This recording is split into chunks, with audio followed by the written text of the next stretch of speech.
I was told to speak slowly. I'll try. How do we do this?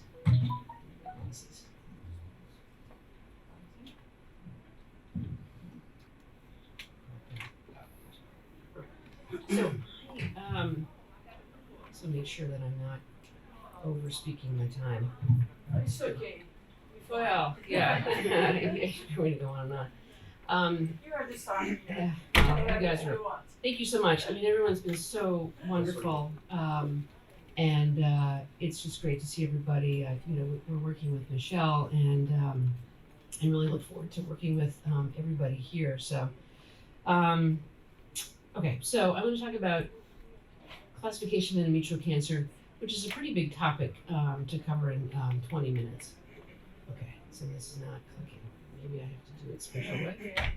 Oh, okay. So first, I just want to show you, if you ever come to Boston, and surely during my talks today, I'm going to be referring to some of these individuals.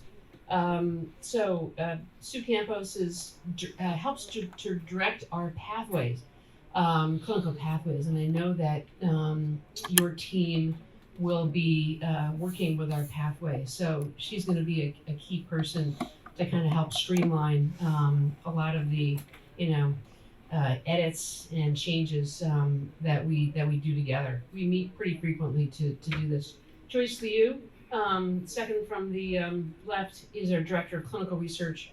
So anything in terms of clinical trials, clinical trial execution, she's really important. And then Panos Konstantinopoulos.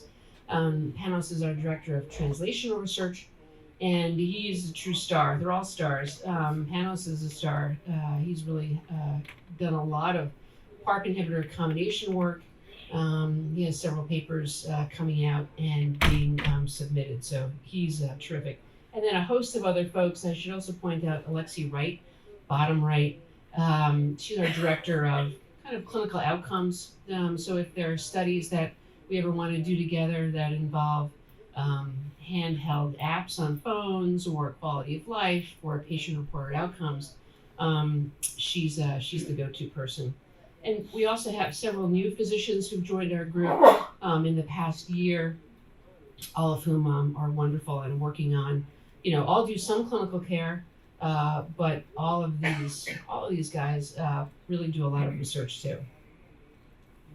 Okay, I'm going to learn how to do this. Okay, so agenda and topics to cover today are here. What factors that we're using to decide treatment. Talking briefly about some of the genetic syndromes. So we're talking about molecular classification. That's another way of molecularly classifying endometrial cancer. Talking about the Cancer Genome Atlas project classification and how we're certainly thinking about that. Maybe it's starting to seep into clinical care, but not quite there yet. And then talking about a particular case that we ended up just publishing recently of a young woman who has a POL-E hypermutated recurrent endometrial cancer. Okay, so in terms of factors that are used to make clinical decision, we really rely highly on our pathology team to help us with these decisions in terms of serous cancers, clear cell cancers, carcinosarcomas. Besides the and I tend not to use the term lower risk endometrioid, because certainly even endometrioid tumors can have a higher risk of spread, especially if it's a higher stage. But that is, we work with a specialized group of pathologists. I know we talked about pathology. You guys talked about pathology last night and how it's so important for our pathologists to 100% of the time get the diagnosis correct, which unfortunately doesn't happen in some cases. So in terms of the histology, just like in ovarian cancer, the histology of endometrial cancer also has specific genetic aberrations. So for example, endometrioid tumor has a high degree of P10 mutations, very high mutational rate in the PI3 kinase pathway, and some KRAS mutations. So why is that important? Well, we're actually developing trials and are running trials that are specific for KRAS mutant recurrent GYN cancers. We currently have a trial navitoclax, which is a BCL2 XL inhibitor, plus a MEK inhibitor called trametinib. Serous tumors, again, critical for the pathologists to name these correctly. Very, again, analogous to high-grade serous ovarian cancer with p53 mutations, also do have some alterations in PI3 kinase and can be associated with BRC mutations, as I'll talk about later. Clear cell cancers, it's a harder sometimes treatment diagnosis to formulate treatments around, especially in early stage. Do you give chemotherapy, yes or no? And then carcinosarcomas, high risk, regardless if it comes from the endometrium or the ovary. And here you've got cyclin E amplification, and then also can have a high degree of p53 mutations. Okay, oh, there you go. Let's go do that. I'm wasting 3 seconds there. Sorry. All right. The stage is important. You all know the stage, so I took out the slide on the stage, which is critical in making the treatment decisions. And other adverse factors include, obviously, the patient's age, lymphovascular invasion, yes or no, the size of the tumor, and then lower uterine segment involvement. Okay, so in terms of hereditary syndromes, it's not evident that we necessarily treat these patients differently, but it's important from a other cancer standpoint management, and obviously also their families. So, for example, in Lynch syndrome, let me get this by the end of the day, 3 to 5% of all endometrial cancer is associated with Lynch syndrome. And obviously there are mutations in DNA mismatch repair genes such as MLH1, MSH2, which are the two more common genes that are mutated with Lynch syndrome.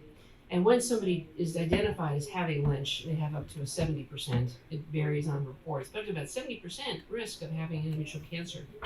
And obviously prophylactic surgery is indicated for women post-childbearing who are identified with Lynch.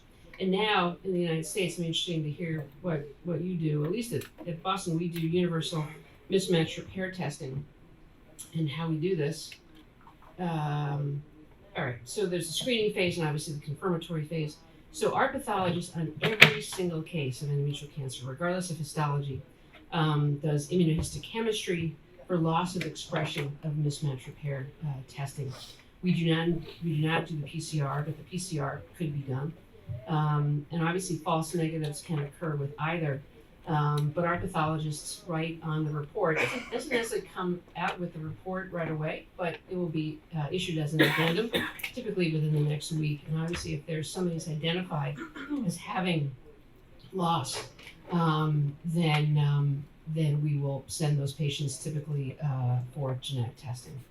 Oh, that one just did it really quickly. Other genetic syndromes, Calvin syndrome, germline mutations in PTEN, increased risk of breast, thyroid cancer, obviously endometrial cancer, renal cell and melanoma, and then BRCA. So, and that BRCA mutations tend to be BRCA1. Oops, I don't know if I did something.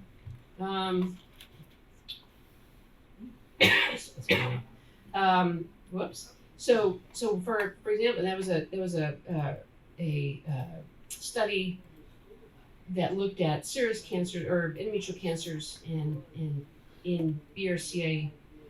The prospective cohort study followed almost 1,000 women who had a mutation, and those patients also went risk-reducing surgery, and then were followed after. They did not have the uterus taken out, and up until this trial, our surgeons actually were not taking out the uterus.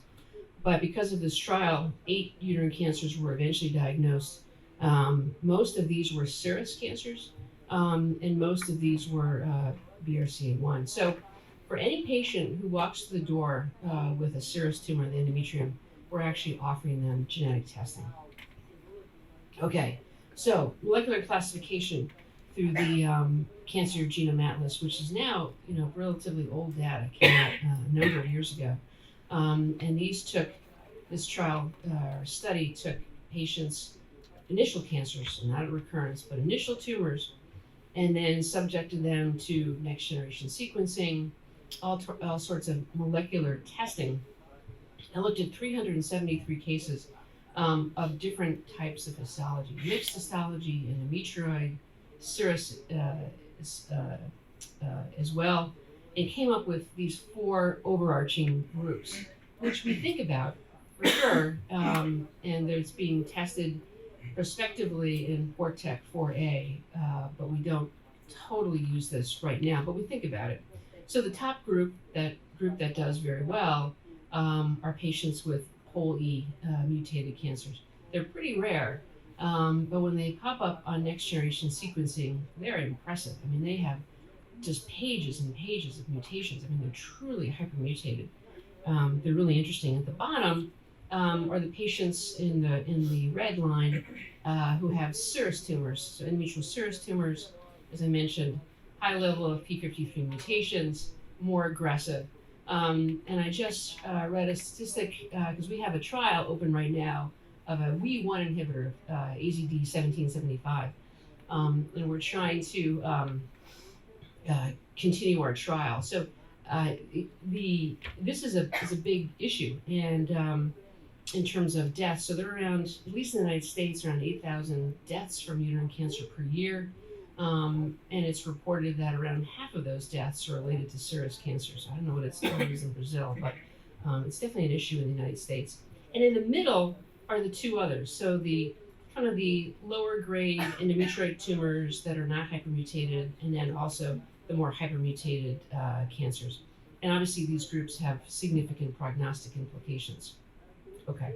And then further, what doesn't necessarily jive together is what the pathologists tell you, and then also the molecular classification. So 2 prime examples are the POL-E subgroup, where you have this incredibly good prognosis, but then under the microscope, patients can have, pointers here. Oh, there it is. Look at it. So this is the POL-E, this is the histology, and this is the tumor grade. The darker is meaning grade 3. So here you're seeing kind of even some of these have p53 mutations. So you might say, wow, this is a grade 3 tumor. There may be a p53 aberration. That's bad. But in actuality, that patient has a POL-E mutation. And then even in this serous group, some grade 1 endometrioid tumors have high copy number changes and have p53 mutations. So it can look sort of benignish under the microscope, but in actuality fall into that worst prognostic group with serous. So there has to be, as time moves on, kind of a coming together of path and the molecular classification. Oh, and I mentioned before, sorry. Now that I have the pointer. That Portec 4A is stratifying treatment of stage 1 endometrial cancers into favorable, intermediate, and unfavorable characteristics. The sort of intermediate are hypermutated, and the unfavorable are in that serous-like group, and randomizing them to either treatment or even no treatment, especially for the POL-E hypermutated cancers. Okay, so talking about, and so the other part of this talk is how these molecular classifications impact systemic treatment. So I was going to talk briefly about trastuzumab and in HER2 positive serous cancers and how we're approaching this. We have an entity called the Molecular Tumor Board that meets probably about monthly, and we talk about kind of molecular issues that come up with our cases. One happened to be the POL-E case, and usually what we'll do is publish the results of that tumor board. So we had a tumor board around HER2 just a few months ago. Obviously, tumors that are hypermutated or microsatellite unstable, and the use of immunotherapy, lots to talk about there. I'm not going to talk about hormonal therapy, but obviously that's a directed treatment towards an aberration in the tumor, meaning the estrogen receptor positivity being present. So speaking about immunotherapy in the United States, pembrolizumab has a across-the-board FDA approval for any cancer that is found to be microsatellite unstable. And that occurred around May 23rd. And basically, the patients have to fail standard treatment. So 5 minutes, okay? Gotcha. Oh, how did that happen? Wow. Oh, look at that. So something is happening. I'm like, they're doing anything. All right, so it's okay. It's good. And we know that, that's right, up to 30% of endometrial cancers are microsatellite deficient, and they're typically associated with better prognosis. So you see fewer of them at relapse. So you'll have the 30%, but then when patients recur, it's more serous tumors that are traditionally not microsatellite unstable. So here are now basically the different medications that have been tested in the setting of both microsatellite deficient as well as microsatellite or MMR proficient. Pembrolizumab, whoa, okay, perfect. So pembrolizumab was the first, showing about a 36% response rate in microsatellite high tumors. And then 3 other trials have been presented either in abstract form or in paper.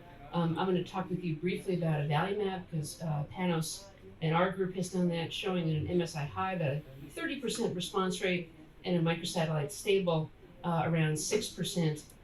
The outlier here is TSR-042, which is a PD-1 inhibitor from Tesaro. It's based in Massachusetts. And here they see this 20% response for microsatellite stable tumors. So we'll see about that. So this is Panos' study. This was presented at ASCO this year and is actually in press in Journal of Clinical Oncology.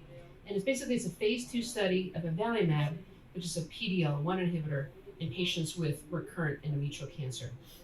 I got 3 minutes left. Okay. And this was the trial design. Basically, patients were stratified to mismatch repair deficient tumors or POL-E mutated. We actually did not have any patients with POL-E in the trial. And then basically microsatellite stable or mismatch repair proficient tumors, as he calls it, MMRP. And these are the waterfall plots. I took it from the JCO proof because it's not quite out in JCO yet. But cohort 1 are the patients with microsatellite unstable or microsatellite high tumors. And you can see there's this response rate of around 26%. And then in cohort 2, just 1 response, as I mentioned before. And this should be the duration of the response. Yep. So there are patients, if they do respond to the avelumab, really do stay on these drugs for a long time. Not everybody responds, but when they do respond, it can be life-changing for these patients who post carboplatin Taxol really have essentially 0 options. Oops. Okay. So here's a case, briefly, of a young woman. She's actually from Nebraska.